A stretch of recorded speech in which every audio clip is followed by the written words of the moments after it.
Hey everybody, happy Thursday afternoon.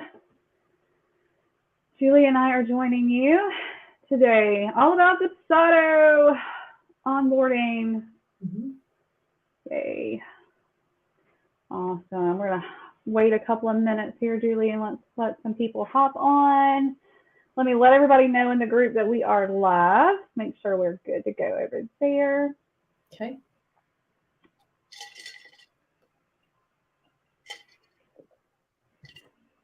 Well, here we go. Let's see if we're going to show up in our group. Technology is great sometimes when it works. Exactly. When it works, it's awesome. When it works. Amazing. When it doesn't, it gives all of us a headache, right? Yeah. Yes. Looks like we are live. Yay! All right. So we'll just chill for a minute. I've got my coffee. And you've got you something today too. It's that mid-afternoon lull for me. I do iced chai in the afternoon. Coffee in the morning, iced chai in the afternoon. Okay. I might have to try that. Yes. I see a couple of you are jumping in. If you will say hello so we see you, that would be awesome. Not only is it awesome that we see you, but it also lets other people know that we're here. So this is an awesome training that Julie has come in to do for us today. So if you're here, please say hello. Remember, we are streaming StreamYard. So if you have not given StreamYard permission, it will just come up and it'll say, Facebook user. I see somebody here that says hello. I don't see who you are, but hello. Thanks for saying hello. I'm going to pop over here on Facebook. Oh, that's Sabrina. Sabrina, I'm so glad to meet you. I'm in here today. Yay. Sabrina is, she just started with our Bookkeeper Blueprint. She's starting next week. So Sabrina, this is going to be a really good training for you. Gwen, I see you're popping in. You're saying hello. Teresa says hello. Hi, Teresa. Oh my goodness, bunch of you coming in. Awesome. Yay. So glad that you are here. Teresa says hi, Julie. Hi. Awesome. All right. So as you keep popping in, just please say hello. And if you are catching this as a replay, hashtag replay. So Julie and I can reach out to you as well, just in case you have any questions after the replay. But I know everybody's time here is valuable, so we're going to get started. Julie has so much information for us today. So glad that she's here. I'm going to introduce her, and then I'm just going to let her have the floor and get started. Okay, sound good, Julie? Yep. Awesome. All right, so Julie is our Dubsado and systems strategist in this group. She is our expert on all things Dubsado. And if you've been here long enough, you know I love Dubsado for everything onboarding. So there's more to Dubsado than that, and Julie's going to tell you, but I love this program, right? So she is going to help you scale your business for maximum impact and profits through strong client systems using that Dubsado. So it's no surprise that she is a lover of things organization and structure, right up my alley there. And so Julie noticed her clients were struggling with the same thing, which was manual admin work in their business. And she knew she could leverage her expertise to give her clients the freedom that they needed to really focus on this high quality service and growth in their business. So Julie, I'm going to let you take it away. I'll stop you here and there, guys. If you have questions while Julie's talking, pop them in the comments. She is here to help you with your onboarding. That is what this is for. So Julie, have at it. Awesome. Well, can you share my slides? I can. There you are. Cool. All right. So you guys have to bear with me because I've got like two screens. So if I look to the side, those are my slides. But thank you so much for the introduction, Stephanie. And I'm happy to be having this presentation with you. For some of you, it might be round number 2 of watching. So I appreciate you coming for a second time to learn more about Dubsado and how it can help you in your business. So today I have some juicy little nuggets towards the ends that's specific towards your bookkeeping business, since I know you guys are all bookkeepers, right? And that's kind of what you really want to know, is how can I implement this in my business? So let's go to the next slide. So like Stephanie mentioned, I'm a Dubsado and systems strategist. In my past life, I worked in human resources, and I spent a large chunk of my career working on like the back end of recruiting, which is all about onboarding new team members to the organization, and then ensuring that company culture is conducive to a good work environment, that they're getting what they need to do their job, things like that. So having had that experience working in client on or team member onboarding, new employee team member onboarding, really made sense once I found Dubsado to like focus on Dubsado, because it's really the way that you implement all of your strategy around your client experience. So it's kind of the avenue, right? So that's what I'm going to be talking about today. And that's just a little history about me. On the agenda today is just talking about client experience, what makes it stand out, what to automate, and then how to begin. And like I said, if you watched last week's presentation, the first half might sound similar to what you watched last week, but the how to begin section is where I added in some more specific details for bookkeeping businesses. So bear with me. Okay, so client experience. It's all the buzz right now. I see in posts about client experience all the time, and for good reason. Client experience is really all about the stages your client goes through when working with your business, from being a lead to being a paying client. So it encompasses that entire life cycle for your client. So that means, I said that. So client experience is really the series of processes that you have throughout your entire client management system. And it's really what sets you apart from your competitors. I like to think about client experience like a funnel, similar to a sales funnel, which is all about attracting your client and then moving them through your funnel to get them to purchase your product or your service. So it's very similar. Sorry, I've got like a couple different screens here that I'm clicking on. So I want to take just a moment to talk about systems. That's also a buzzword, systems. It can refer to like a piece of software that you're using or a tool that you're using. But in this case, it really refers to all of the processes that work together to complete a particular task. That's what a system is. For it to be effective and efficient, it needs to be consistent. And it ideally will give you sanity and take care of like all of those minor processes and tasks that you have. One of the best ways that you can use systems is by leveraging technology to automate your system and make sure that all of the pieces work together and get completed. So let's see. So in relation to client experience, your client management system is really about all of the pieces that have to happen to onboard your client, support your client while they're working with you in an active project or on a retainer basis. And then, what happens after you completed the project or decided not to work together. Okay. So on the next slide, I just put an example of what a funnel would look like from a client experience perspective.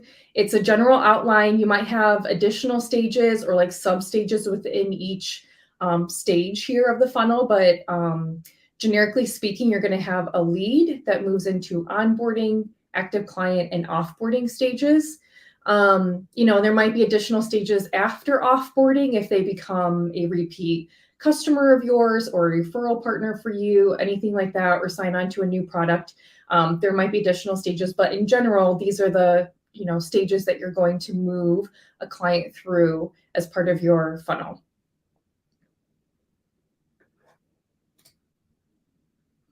Okay, so we've talked about the stages in your funnel. We've talked about what a system is, what your client experience might look like. And so now I really want to talk about what a stellar client experience is. And fundamentally, it's all about following the golden rule. So treating your client how you would want to be treated at every single stage of them working with you. That's it at a very basic level. And if you think about it, in a world where the client can choose anybody to work with, the experience is what's going to set you apart from everybody else. And someone's going to want to work with you again or refer you based upon that experience. So if you've done a really good job of nurturing that lead, getting them on the discovery call, providing value up to that point, going through a fantastic discovery call, and then they sign and they say, yes, I want to work with you. If the experience up to that point has been outstanding, they feel very confident about working with you. And then once they say yes, it's like radio silence, like they feel like they got ghosted, or, oh, I got my contract and invoice right away, but I didn't get anything else, right? From their perspective, they're going to start questioning if they made a good decision to invest with you or not. Right? So you've done a really good job giving them a good first impression of you. And then when they say yes, if you drop the ball, they're like, wait, whoa. I thought Julie was going to be on top of things. Like, what did I just make a mistake? Or is this what it's going to look like every month working with her with my books? Like, do I feel confident that she's going to be a good bookkeeper for me? Right? So you want to avoid that, obviously, and you do that by thinking about what would I want to receive if I signed on to work with a bookkeeper or another service provider. What would I want it to look like for me? So it's all about the golden rule. Okay.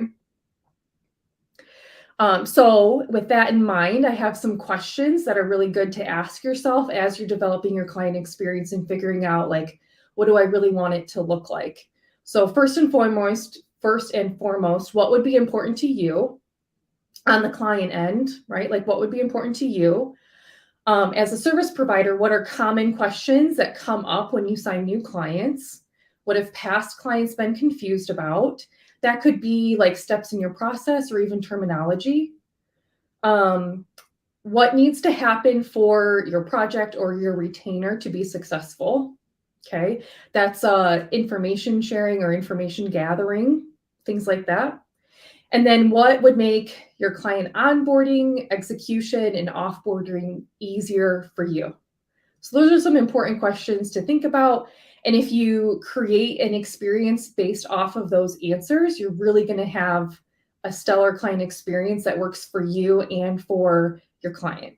Okay. And that's going to set you apart, make you memorable, so that for the entire time, like when you first got connected with that person and we're nurturing that person as a lead, until they, leave your organization, they are like ranting and raving about you because you do such good job treating them with respect, like they're important, and providing a good service, right? It's more than just being a good bookkeeper. It's all about how you make someone feel. So some top considerations, I kind of have been talking about this, but with your client experience, you want your client to feel supported and important, and like you care about them from the very beginning. You never want them to feel like you dropped the ball or forgot about them. You want your experience to be succinct, informative, and personalized, and really give them a clear picture what they can expect from you at every single stage of your process. So to achieve that, you really need to be intentional with your communications, with the information that you're gathering, even how you're gathering that information, and like overall process. Okay. So some things to think about with that, like how can you be succinct with gathering information? It could be, instead of sending 6 emails, you condense it down to 3. Or instead of sending a Google form and then they fill that out, and then you send them another form, and then you send them a Google Doc, or you send them to Typeform, whatever, like maybe you condense that down to 1 email with 1 form. So from the client perspective, it's easier for them to get you that information, and it's easier for you to collect that information and digest it all. And then at the same time, like that's kind of like logistically, how can you make it easier and succinct for your client? But at the same time, you want it to be personalized and make that person feel like they're, like your only client, or you care about them. So you want to consider how you can sprinkle in things that make it feel personalized. So you could ask information about their favorites and send them a welcome gift, or ask them, any kind of questions that you want, and periodically send them recognition or check-ins, follow them on social and comment on their posts and things as like, I see you, I hear you, you're important to me as more than just a client, right? So you want to consider like logistically how you can make it easy to work with them, but also keep it personalized and make them feel important at the same time. So really to achieve those things, that's where you need that effective system to come into place, because if this is all very sporadic for you, they're not going to feel overall like you care, like you have your businesses well put together, things like that. Okay. And please, like, any questions while I'm going through this, drop them in the chat so we can have a good discussion. Okay, so what we've been really waiting for is, what does it mean to automate? So we've talked about what client experience is, the different stages, why it's important, and some top considerations. So now it's time to get to the fun stuff, is automations. And really, automations is like no thinking required. I like to think of it as putting your business on autopilot. It's kind of like using cruise control in your car. You set your speed and forget it. Same thing with automations in your business. Once you've really outlined what your system is, automations is a tool that you can use to make sure that all this stuff happens without you having to keep track of it and remember it and do it yourself. But again, for automations to work, you have to have that system in place so that your automation knows what to do when. Okay. Julie, I want to interrupt you here real quick. Two things. So one, yes, the first part, like you said, is not the fun stuff, right? But it's important. It is super, super important. I think a lot of times, myself as well, we forget about the client experience part, especially as bookkeepers, because we're doers, right? We're not the creative brain. We don't think about those things. But that is super, super important when you're building out this system. So I don't want you guys to skip that part. It's easy for us to skip that part and say, well, we're just going to do A, B, C, D and not worry about the client experience. But it's super, super, super important that we don't skip that. So don't do that. The second thing, you're talking about automation. Guys, in this group, I say run your business while you sleep. Like, that is my motto. Your business should run while you sleep. And this is what we're talking about. She's talking about autopilot, putting on cruise control. That's what I'm talking about. While you're doing bookkeeping, while you're doing, hanging out by the pool with your family, your business should be running itself. And there are certain parts of it that can do this. And that's what Julie's talking about here. This is a part that should run itself. You shouldn't have to be checking the boxes and manually doing these parts of things. Set it up, forget it, and let it run itself. So Julie, have at it. But yes, exactly. I felt like I wanted to piggyback off that, but I kind of forgot what I wanted to say. All right, cool. So that's automation. Now, I think the title was like top 5, but I couldn't pick top 5. So I picked 7 things that you can automate. So these 7 things: scheduling, proposals, contracts, invoicing, email, tasks, data collection. Those are all things that you can automate. And those are all things like Stephanie was just saying, those are things that have to happen in your business. And you can either, take an hour of your day to do all of these things for each one of your clients, or you can automate it so that you can sit at the pool. That's one thing that I've loved about setting up automations in my business, is that I can recall plenty of afternoons where I'm outside with my 2-year-old playing, and I have stuff coming in and stuff happening in my business, and I don't even have to think about it. So exactly, those emails just come in and things are being done, and you're not doing a thing. Yep. Yes, exactly. So all of these 7 things, you can use different platforms for them. Scheduling has Calendly. Proposals, I know I was doing this at the beginning. I had a Google Doc template proposal that I would customize, save to a PDF, attach to an email, and send out to the client. Same with contracts. I use DocuSign. We have QBO for invoicing. Task management, data collection, could be Google Forms, or Typeform is a popular one too. So you can use all of, whatever software you want, where the sole purpose of that software is to do that particular task. But I personally like an all-in-one, which is where a tool like Dubsado comes into place. And that's one of the things that I love about Dubsado, is that it is an all-in-one. So these 7 things, you can do all 7 of them in Dubsado. And the beautiful thing about it too is that Dubsado keeps all of your information on a client basis. They call them projects within Dubsado, but I could click on a project and see every single thing, every email that I've sent, every invoice, every form, every contract proposal that I've ever sent to that particular client for that particular project, all in one place. And on the flip side, as a client, I have a client portal where I can log in and see the exact same things that my the service provider can see. And like a couple of cool features too about Dubsado that I tend to forget about.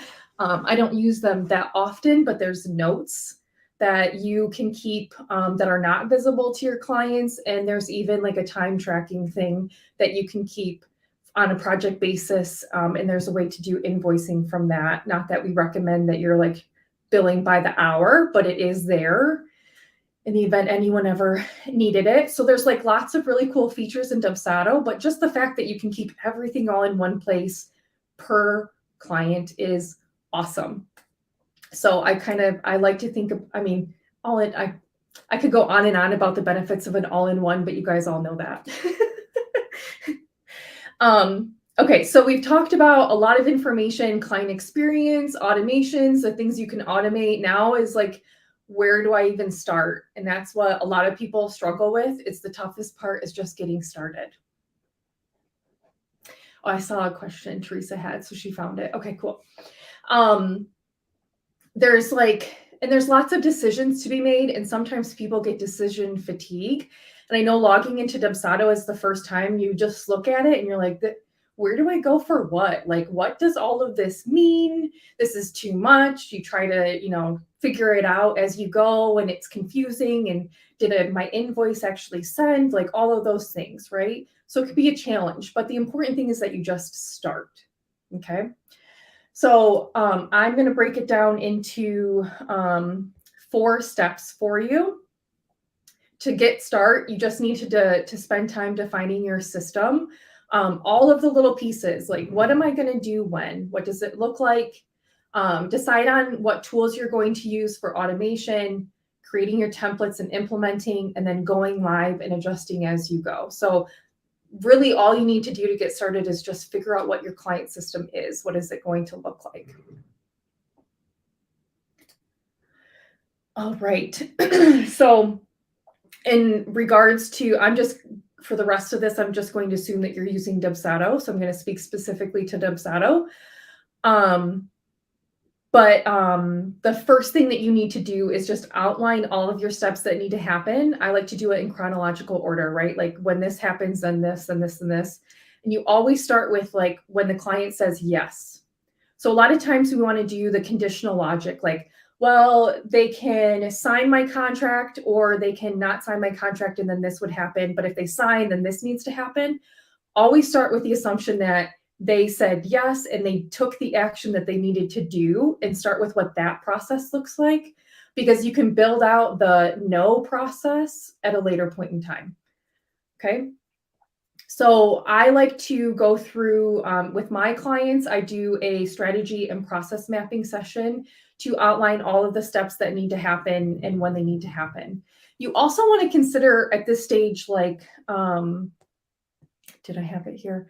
Well, I guess I have it as number 2. What are the stages that your client is going through? So what is a lead status versus what changes them to a job and an active project? What is onboarding versus active retainer versus offboarding? Like what kind of statuses are you going to have through your whole process? Moving them through the funnel, right? We talked about that earlier in the presentation. So what designates a lead stage, and even within a lead stage, you can have several statuses for that stage.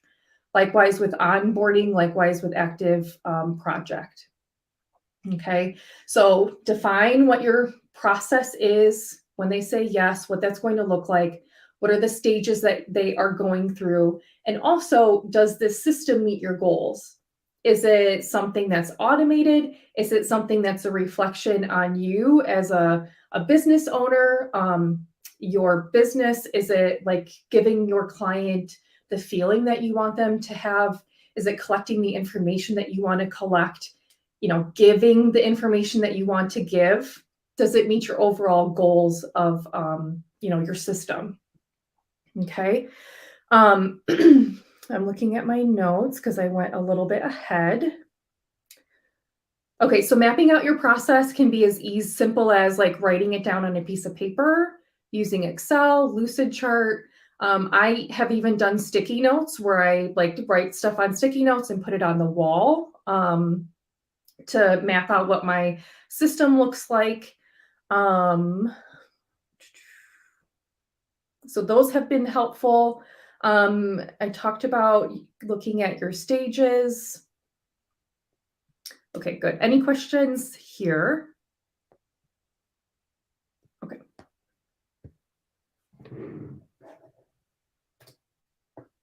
And then once you have gone through that process, then it's really about creating and implementing everything in Dubsado. So from here, I always say start in your settings of Dubsado, top to bottom, fill out there what you can. Then you move on to templates, which is where you're going to create your proposal template, your form templates, like are you going to send an onboarding questionnaire, testimonial questionnaire, things like that. There is the scheduler feature in Dubsado, so are you going to use that to manage all of your appointments? Canned emails is a great section. Like that's one of the biggest benefits of Dubsado is just being able to create template emails that you can send to all of your clients. The last thing that you want to touch in templates is workflows, because you need to create everything else in the template section before you ever get into workflows. So don't start in workflows. That's the last thing that you want to do. Okay. And then once you've created everything, then you want to do your workflow, and that workflow gets created based off what you've mapped out. What do you want your process to look like? That's ultimately your workflow. And then you just take all of your templates. Those are the pieces to build your workflow. And then that's what automates your client system, is the workflow in Dubsado.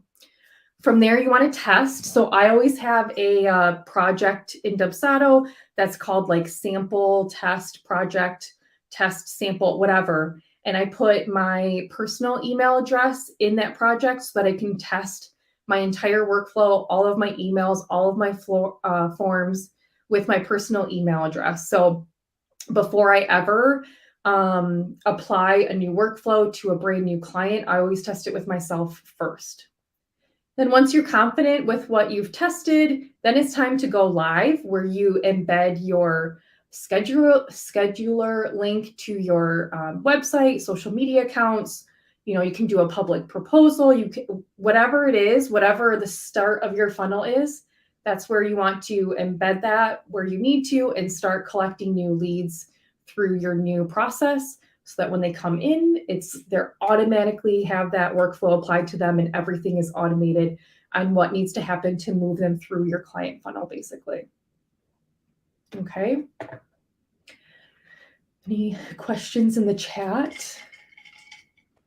I don't see any right now. So guys, if you have questions for Julie about Dubsado or onboarding in general, like that, go ahead and drop them in the comments for her. She's here. And remember, this is the process that I teach inside of the coaching programs and inside this group. Like, your Dubsado system needs to be your CRM system. It's all about streamlining. So if you have, and I have them too, like I have the sticky notes, right? But if you are the sticky note queen and you get phone calls from clients or you get emails from clients and you're making a sticky to check back with them later, that's how things get missed in your business, right? So all leads should funnel into Dubsado. Every lead should funnel into Dubsado. Whether they become a client or not, they should be in there. And that way you have one place that you can go and track these things. Mm-hmm.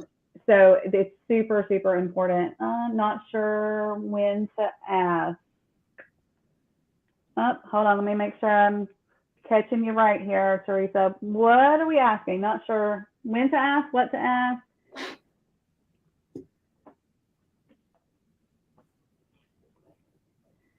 When we are starting work on, say, 8.1, how can we make a smart field at the first of the following? How about this, Julie? I'll let you have that question. When we're starting work on, say, 8.1, how can you make a smart field in the first of the following months? I don't understand the question, but like if you would essentially, you need to make sure that your project start date is 8.1 for a contract. For a contract. What's tripping me up here is of the following month. So you would want to make sure that your contract has the project start date. So there's the smart field for project start date that you would use is today, but okay, so there is a, and I can't remember exactly what the smart field is called, but there is a smart field for today's date, and then there's a smart field for a project date. So if you want the contract sign date is today, you're going to use that smart field, but then you would want in your contract to say work will commence on this date, 8.1, and that is the project start date smart field. So there's two different smart fields that you would use. And usually at like the top of my contract, it's like at the very top is like in section 1 is like effective as of today's date. But then I have in services, like services will commence in here, and that's the project start date. Okay. Yes. Yep. Okay, cool. So we unloaded a lot of information today, and I know that can be feel overwhelming, especially if you're getting started for the first time or you've been dabbling around in Dubsado, and every time you get into Dubsado, it feels overwhelming. But the thing to remember is that you don't have to do it alone. So I think so often as a service provider, like we are doers, right? We figure things out. We wear the multiple hats and we do things. I'll get to that question in a second. But just like you would recommend, like to your clients, like bookkeeping isn't your specialty, outsource bookkeeping. If just setting up your Dubsado is not your specialty, or going through and figuring out what your client system is not your specialty, you don't have to sort through it and struggle through it. You can outsource that. Like it's a great thing to outsource. So think about it like I always think about the only thing I can remember from economics is opportunity cost. Like, what is the opportunity cost here? If I do my Dubsado setup all by myself, how much time is that going to take me? And what does that mean that I have to say no to?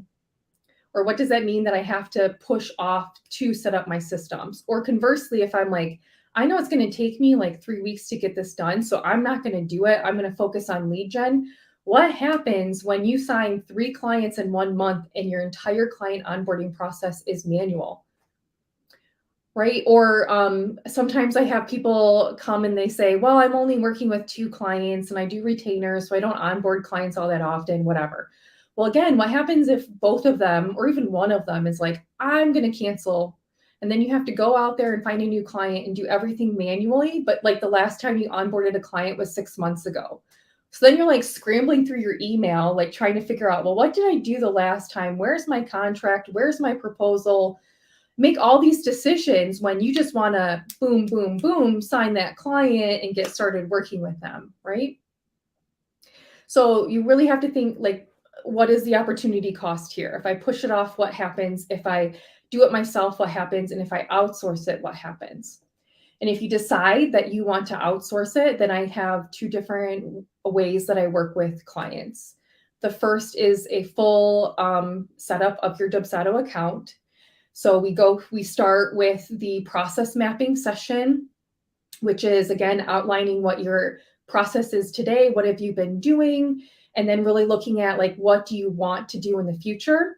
And then I come in with, yes, we can do that in Dubsado. This is how. Have you considered this? Sometimes when you are like in the heat of it, you miss things, right? So there's like gaps in your system that you haven't considered, or you're like not thinking about how do I move someone through the entire funnel so that Like when I log into Dubsado, my dashboard shows me like all of my leads, but I don't have to sift through to see who's actually an active client. Or even like an active client, how do I look in there and see like who's close to being to renewal, right? So those are like important things to look at. And you as a business owner just want to be able to look at it as a snapshot. But if you're not thinking about these things, you're going to miss that. Okay. So we talk about all of that in our process mapping session. And then we move on to the customization phase, where I take all the information that I collected in that process mapping session, and I start building out everything in your Dubsado account, from schedulers, payment schedules, forms, canned emails, everything. And then work on the workflows. And then we get to the handoff stage, where you and I would have a call to go through your entire Dubsado account, so you understand exactly what's going to happen when, how everything works. We have a 2-week support period with an additional call at the end. I like to call it a phone a friend call, because you're going to have questions that come up after you started using your Dubsado account, that we use that last call as an opportunity to go through all those questions. But the goal with the setup is to do all of that legwork for you, so that all you're spending your time on is just learning your automations, bringing new clients into your automations, and then just enjoying supporting your clients, living your lifestyle, all of that, right? So I take all the legwork away from you. If you're like, I'm pretty tech savvy, I just want someone to help me with my client systems, then the other option is a strategy session, which is a 90-minute session where we map out your client experience, all of the stages of it, look at any gaps that you have. And I basically tell you at the end of the session all of the assets that you need to create in Dubsado, what your workflow would look like, so that you have what you need to go ahead and create all of these things in your Dubsado account. I call it my client experience roadmap. I tell you what to do, where to go, and you go ahead and you do it. So those are the two options that I have for new clients. If either one of those is something that you're interested in, you can connect with me on Instagram. I think when we get off here, I'll put a link in the chat for you guys to connect with me. If you have any questions, this is how you can get in touch too. Awesome. Thank you so much, Julie. Looks like we have a couple of questions too. Teresa says, can you have a permanent signature for emails that sends invoices, contracts, etc.?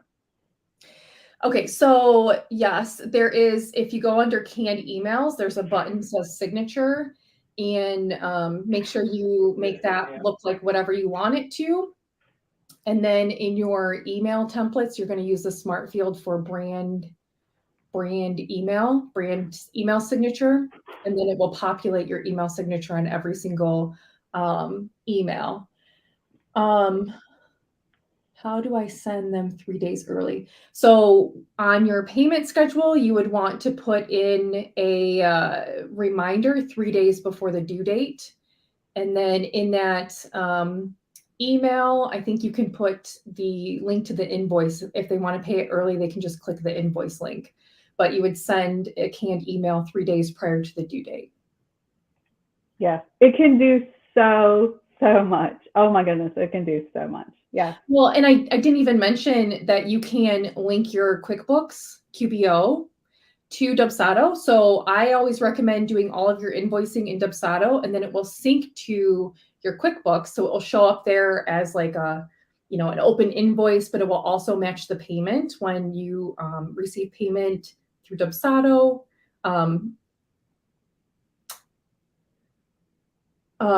It will show up in QBO as like a pending payment. And then once you do the payment, it shows up there too, and you just have to reconcile it on the back end. So Teresa, like with your, when you're setting up your payment schedules, you would want to set up like your standard email reminders. So you want to create a canned email for your payment reminders, and then apply it to that payment schedule. And then when you apply that payment schedule to your invoice, it will automatically send the emails based off of the due date on the invoice. I hope that, and connect with me offline and we can talk. Awesome. Any other questions?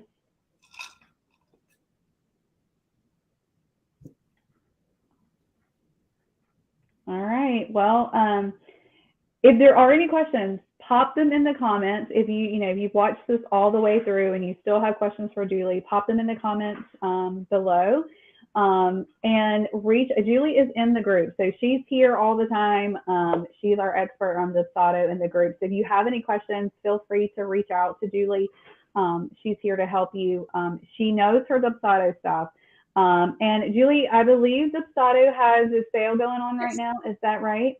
Yeah, so they have a sale right now. It's like 20% off their normal price. And then I have a 30% off code that I've shared in this group, I think, which would get you an additional 30% off of the sale price. Wow, so amazing. Yeah. If you've been on the fence, now's the time to sign up. Definitely, definitely. And this is a one time a year sale, if I'm not mistaken, right? Okay, I thought so. Yeah, so if you're on the fence about Dubsado, reach out to Julie if you have any questions about that. If you have any questions about how it was going to work inside of your bookkeeping business, if you want to reach out to me, that would be fine as well. But make sure you get the sale price before it's gone, and you make sure you use Julie's affiliate link so you can get that extra. Julie, thank you again. I know this is twice you've been in my other group as well talking about Dubsado. So thank you so much for joining us, giving all your tips and tricks and being here and helping us. We really, really appreciate it. I know you've taught me several things about Dubsado as well. So I greatly, greatly appreciate it. Guys, I hope you have an awesome rest of your day. Today is my Friday. I tell all of you, don't work on Fridays, right? So Thursday is my Friday. So I'm going to sign off for the weekend. But if you have any questions, don't hesitate to reach out. Send me a DM, send me an email. Same thing with Julie. Teresa, if you have any other questions, specific to your business, I know Julie's here to help you with that as well. So I will see you guys in the group. Have a good one. And again, thanks, Julie. Thank you guys so much for letting me come in and talk. Anytime. You're welcome anytime. So I appreciate it, Julie. Thank you. Thanks. Bye, guys.